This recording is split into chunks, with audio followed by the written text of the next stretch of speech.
Living in the Appalachian Mountains had always been a balance between beauty and danger. My Uncle Samuel was a farmer accustomed to the difficulties of rural life. He had never had any major problems on his ranch. But back in 1996, something began to disrupt his life, and it became one of our family's most terrifying stories. Samuel's ranch was located in a remote corner of the Appalachians. He was surrounded by dense forests and hills. His life revolved around taking care of his cattle, cows, goats, and pigs. Although the area was no stranger to natural predators, such as coyotes and bears, my uncle had always been able to protect his animals with traps and surveillance. However, the disappearances began inexplicably. One morning in February, Samuel went out to the corral as usual but noticed that one of his goats was missing.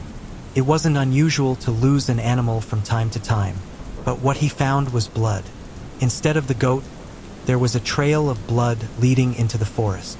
Some footprints he had never seen before were large, similar to those of a deer but with a shape strange, as if they were accompanied by finger marks. He thought it could be a wounded animal or a predator that had mutated in some way. Over the next few days, he made sure to reinforce the corral and keep constant surveillance, but the disappearances continued. Each morning, he would find the same footprints and traces of blood, but none of the bodies. Neighbors began to talk about this thing. They said it was a creature half man, half goat, with enormous horns and red eyes that glowed in the dark. Some claimed to have seen it among the trees, watching from the shadows, but no one dared to confront it. Samuel, although skeptical, could not ignore that something out of the ordinary was happening. One night, he decided to protect what was left of his livestock. Samuel prepared his old rifle and stood guard next to the corral. The air was cold, and the silence was so deep that he could hear the crunch of the leaves beneath his boots. The full moon illuminated barely enough to make out the silhouette of the trees. The hours passed, and just when he thought that nothing would happen that night, he saw two red dots glowing in the darkness, watching him from the edge of the forest. Samuel felt a chill run down his spine, but he didn't back down. He raised his rifle, trying to stay calm, and aimed for its eyes. The creature emerged from the shadows, and its appearance confirmed Samuel's worst suspicions. It was tall, with a thin but powerful body covered in dark fur. Its head was like a goat's, with twisted horns that seemed to stretch as far as the sky, and it was exhaling a hot vapor that mixed with the cold of the night. But what shocked him the most were its red eyes, two glowing orbs that seemed to pierce his soul. He knew perfectly well that he was looking at something unnatural. Samuel pulled the trigger, and the sound of the shot echoed in the night, but the creature didn't fall. It took a step back and let out a low growl that shook the ground. Before Samuel could shoot again, the creature turned and disappeared into the trees with inhuman speed. Although he thought he had scared it away, the tranquility didn't last. The following nights were hell. Every morning, Samuel found more dead animals, some dismembered, others simply vanished. Desperate, he sought help in the nearby town. Some recommended Don Eusebio, a healer known for dealing with things out of the ordinary. Samuel went to see him and told him what had happened.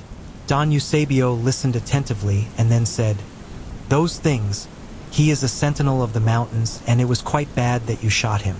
What you did provoked him more, and that is why he has turned on you." Although Don Eusebio's words gave Samuel chills, he was not willing to give up. He decided to stand guard once more, convinced that he could finish off the creature. But what happened that night marked him forever. Samuel returned to his ranch that night with a heavy heart and a mind full of doubts. Despite Don Eusebio's warnings, he could not let the creature continue destroying his cattle. Armed with his rifle and knife, he decided that he would face whatever was tormenting his home, regardless of the consequences. That night, the atmosphere was different. The silence of the mountains was absolute, as if even the nocturnal animals had decided to stay away. Samuel stood guard from the ranch porch, watching every movement in the darkness. The moon was barely a thin crescent in the sky, leaving the place in semi-darkness. Time passed slowly, and Samuel struggled not to close his eyes. Suddenly, a creaking in the bush put him on alert. He stood up with his rifle in his hand and crept closer. When he reached the bush, He saw the creature there, with its enormous horns and red eyes glowing in the darkness. But this time it wasn't hiding, nor did it seem like it was challenging him.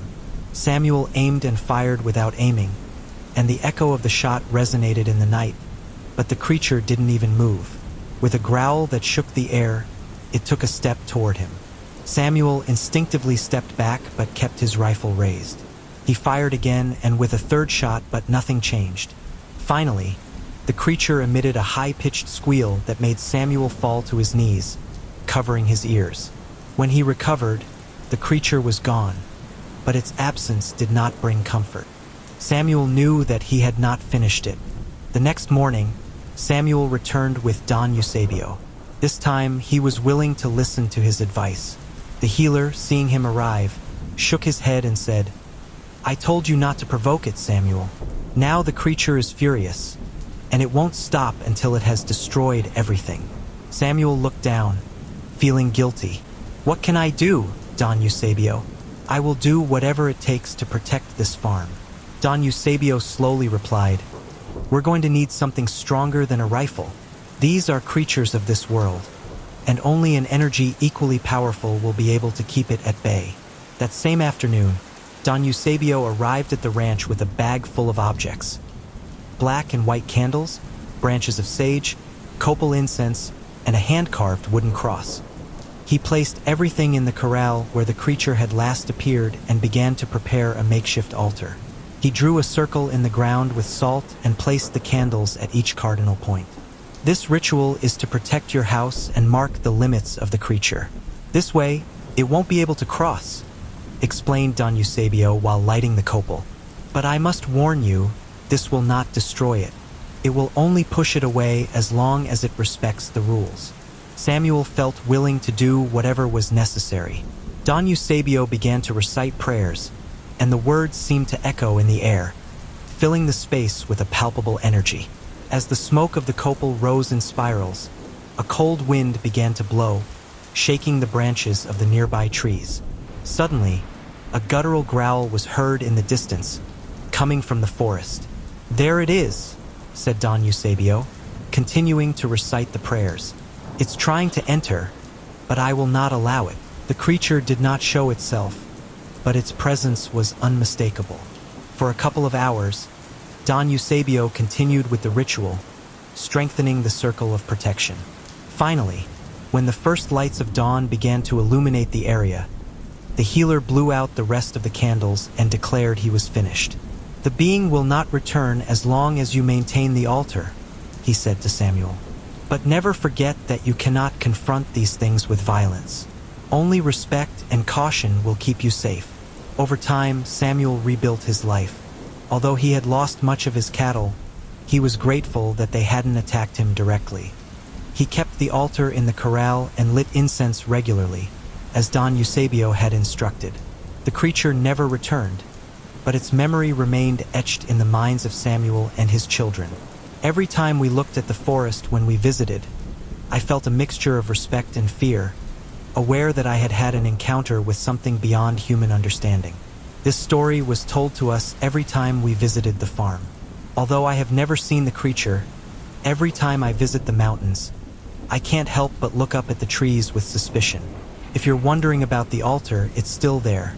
Every so often, the person who takes care of the farm lights candles and incense. Apparently, it has been working all these years. If you're enjoying the video, please subscribe the channel for future videos, and like and share with your friends.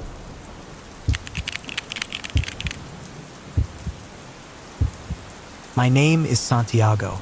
What I'm about to tell you happened more than 3 decades ago, but I still remember it to this day. There are nights when I wake up sweating, reliving every detail of that experience. It was summer, and my friends and I had planned this trip for weeks. There were 5 of us in total: Mateo, the leader of the group who had suggested the place; Adriana, who was always up for any adventure; Tomas, the joker who never took anything seriously; and Maria, my best friend from childhood. We had heard about a hidden lake, a place surrounded by lush forests in the mountains of Colorado. It was a place that few visited because of its remote location, and even more so in those times. We arrived at the place on a Friday afternoon after a long trip by truck on dirt roads. After this, we had to walk about an hour and a half to get there. The lake was even more beautiful than I imagined. The water reflected the sky like a mirror, and the forest that surrounded it looked like something out of a storybook. We set up our things in a small cabin that the local caretaker had prepared for us. It was quite simple, but enough to spend a couple of nights. When night fell, an older man who lived near the lake came to greet us. He introduced himself as Mr. Efren and warned us to be careful. "It's not a good idea to stay after dark," he said in a deep voice. "The forest is dangerous. It's not for everyone." Mateo laughed and thanked him for the advice, but none of us took it seriously. We thought it was just a story to scare strangers. That night, after we had dinner and shared stories by a campfire, we went to sleep. Everything was silent except for the usual sounds of the forest. I fell asleep quickly because I was tired from the trip. I think the same happened to my other companions. However, sometime in the early morning, something woke me up. It was a noise that didn't fit with the sound of the forest. A heavy flapping of wings combined with a high-pitched screech. I thought maybe it had been a dream and went back to sleep. But the next morning, Adriana mentioned it too. "Did you hear that last night? It was like a big bird," she said while drinking her coffee. Mateo sneered and said it was probably an owl, not to start with her strange ideas. We dropped the subject, but I couldn't shake the feeling that something wasn't right. It was the second night when everything went crazy. We had spent the whole day exploring the forest and swimming in the lake. When the sun started to set, we returned to the cabin, exhausted but happy. After dinner, we gathered to play cards while Mateo told scary stories.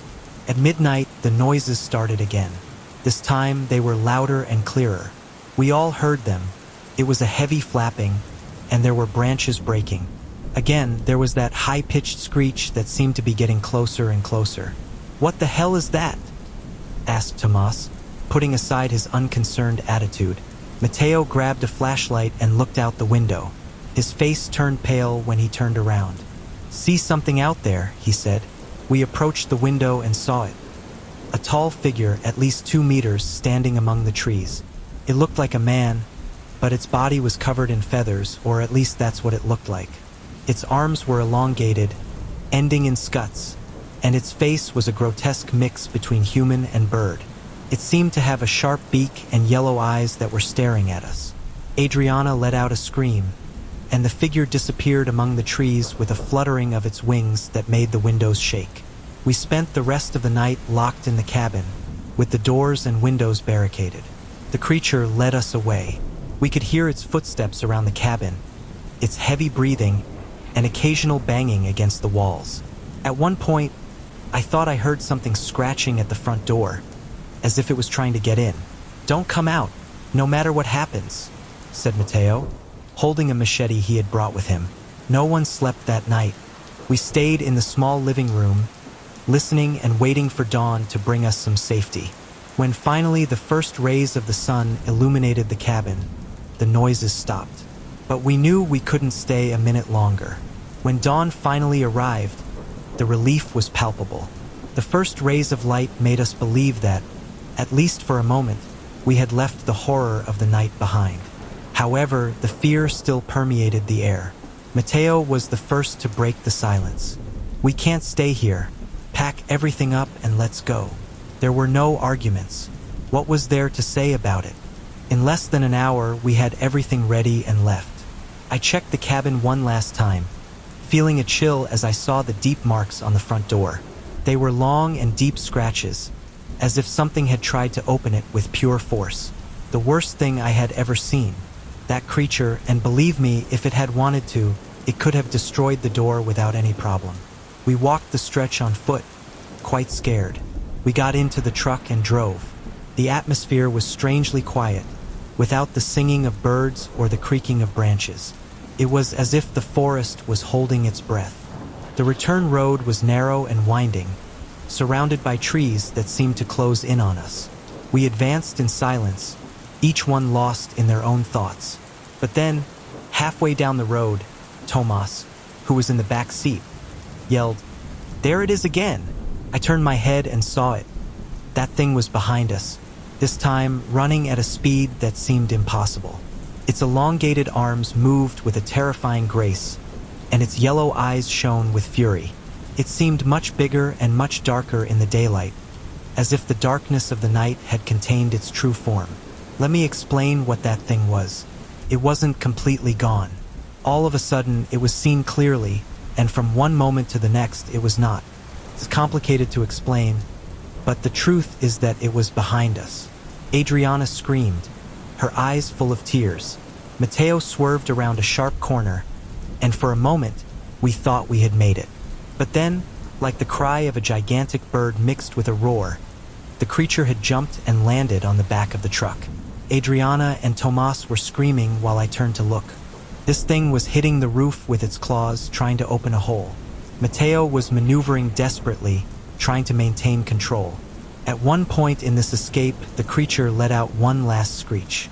It was so high-pitched that it made the windows of the truck vibrate. It rose up, it jumped, and we didn't see it anymore.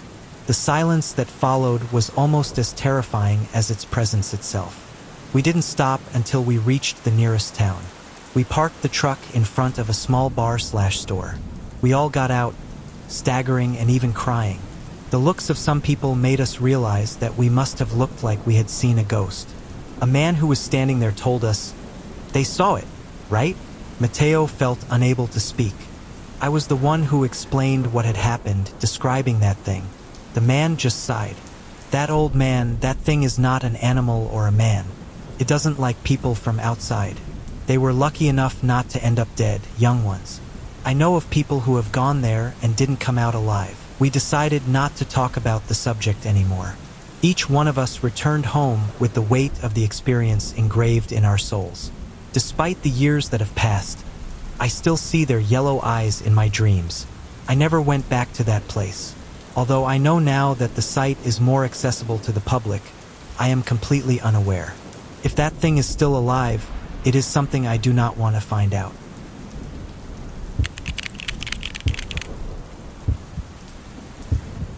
When people ask me why I avoid certain roads, I always answer the same thing. Because there are things that have no explanation. I don't expect them to believe me, but what I experienced in the Mojave Desert in 1993, it changed my life. It was a night like any other. I was carrying merchandise from Las Vegas to Los Angeles. It was a stretch I had traveled countless times. The truck was loaded with boxes of groceries. Although the work was hard, I liked the solitude of the road. I think all the colleagues who work as truck drivers know that this is indispensable. There's a strange love or relationship between the roads and us. That night, however, everything was different. I had left Las Vegas late due to some delays with the load. It was almost 11 at night when I got on the highway. The sky was clear, and the stars were barely lit enough to make the desert seem like an immense sea of shadows. My old truck roared as it moved forward. Going to the radio, I could barely tune in to anything more than static. I don't remember exactly how it happened, but at some point, I got lost from the main route. Maybe it was a mistake when taking an intersection, or maybe the GPS, which wasn't so reliable at that time, played a trick on me. The truth is, I found myself on a secondary road with no lights and no clear signs. I thought about turning around, but the road was too narrow, and with the loaded truck, maneuvering was not possible. I decided to keep going, trusting that eventually I would return to the main route. But the further I went, the stranger the environment became. The air seemed to get heavier, and the engine of the truck, which had always been reliable, began to make a strange noise, as if it was struggling to stay going. I turned off the radio to listen better, and it was then when I heard it for the first time. It was a deep sound, like a growl mixed with the crackling of dry branches. I thought it could be a wild animal, maybe a coyote, even a puma. I didn't give it much importance and kept driving, although I felt a lump in my throat. As I continued, the noise got closer and louder. I glanced in the rearview mirror, and my heart nearly stopped. In the distance, through the darkness, I saw something moving. At first, I thought it was a bull, but when I focused better, I realized that it was not an ordinary animal. It was an enormous creature, at least 10 feet tall, with a muscular and robust body like a bull, but it was walking on two legs. Or more than walking, it was running. Its eyes were shining with an intense red, and every step it took kicked up a cloud of dust. This can't be happening, I told myself, trying to convince myself that it was a hallucination caused by tiredness. But then the creature roared with a sound so deep I felt it vibrate inside my chest. What I was seeing was following me. It was real. As the truck left, the creature increased speed. It was following me and getting closer. It hit the road with a force that made everything around it shake, making my hair stand on end. I tried to stay calm, but my hands were shaking on the steering wheel. The truck wasn't made for those maneuvers, and I knew that if I made a mistake, I could end up in a ravine. Suddenly, I felt a blow to the back of the truck. The creature had reached the box and was pushing, trying to destabilize the vehicle. I heard the creaking of the structure and the noise of the boxes moving inside. It accelerated a little more, praying that the engine wouldn't fail me. "Come on! Come on!" I screamed, as if the truck could hear me. For a moment, I thought all was lost. That thing kept trying to push, and I could barely keep control. But then something changed in the distance. I saw a small lit niche on the side of the road. It was an image of the Virgin Mary, surrounded by candles that were shining like beacons in the darkness. Without knowing why, I felt a sense of hope. I fixed my eyes on the niche and accelerated with all my might. The creature roared again, but this time the sound seemed more distant. When I passed right next to the image, I heard one last growl. From there, everything went silent. When I dared to look in the rearview mirror, the creature had disappeared. The road was deserted, as if it had never been there. I slowed down and pulled over to try to calm down. My heart was still beating fast, and I felt like it was going to explode. My hands were also too tense because it had been hard to let go of the wheel. I stayed in the truck for a few minutes, looking at the desert, waiting for the creature to return. But luckily, it didn't. The only thing I heard was the soft whisper of the wind and the engine of the truck, which was still running. I decided to continue on my way, although with every mile I advanced, I felt something could appear again. I arrived in Los Angeles almost at dawn. I was exhausted and shaking but grateful to be alive. But my mind kept going over what had happened. The creature, its enormous strength, its red eyes that seemed to pierce the darkness. Everything was still fresh in my memory as if it had just happened. One of the managers approached me to tell me a few things and noticed that I was extremely pale. He asked me what had happened to me, and I didn't know how to answer. How do I explain that I had been chased by a monstrous creature in the desert? I chose to nod and pretended that I was tired from the long trip. After finishing my delivery, I went to a nearby cafe to try to collect my thoughts while I drank a strong coffee. I heard a couple of older men talking at a nearby table. They were discussing local legends. I couldn't help but intervene. "Excuse me, have you ever heard of a creature as big as a bull on two legs?" I asked, trying to sound casual. The two men looked at each other, and one of them, with a fat, worn-out face, slowly replied, "Yes, young man. Sometimes it appears on the road and says it takes that form to scare drivers. It appears in the loneliest stretches of the desert, especially where disasters have occurred. Those who have seen it rarely live to tell the tale. I don't know if it was your turn to see some niches with the Virgin Mary along the road, but they were put there to protect people and keep that creature away from the road." I remained silent, processing what I was hearing. Whatever that creature was, I had felt its wrath, but I had also experienced its withdrawal. After that incident, I avoided taking that stretch of road as much as I could. But when there was no other option, I prepared myself in a special way. I always carried a rosary and a small image of the Virgin Mary with me. The creature never returned, but the fear never completely disappeared. Sometimes when I met other truck drivers, I would share my story. Some would laugh, saying that it was just a hallucination caused by tiredness or something I took. Others, however, would listen in silence, as if they had seen something similar too, only they didn't dare to tell it. Years later, I still believe that what saved me that night was something bigger than me. Maybe it was the Virgin Mary, or maybe it was pure luck. I'll never know what that creature really was. The only thing I know is that the desert holds secrets that humans are not meant to understand.